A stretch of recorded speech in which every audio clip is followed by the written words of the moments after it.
देशाची central bank, मुख्य bank RBIमधून 1.28 म्हणजे 1.28 कोटींचं सोनं गायब झालं.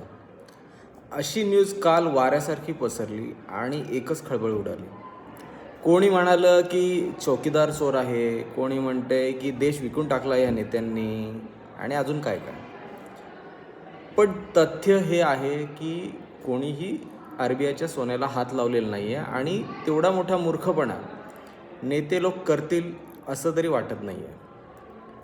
झालं असं की मागच्या महिन्यात सोन्याची किंमत इतकी वाढली आणि अचानक खूप वाढली आणि लगेच ती ह्या महिन्यात एका दिवसामध्ये झटकन कमीसुद्धा झाली.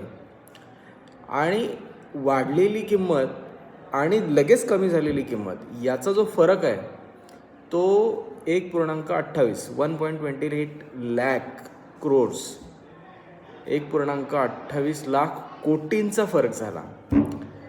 म्हणजे सोनं तेवढंच आहे RBIमध्ये, पण किमतीमध्ये घट इतका प्रचंड झाला की RBIला बसल्या बसल्या 1.28 लाख कोटींचा घाटा किंवा फटका किंवा नुकसान सहन करावं लागलं.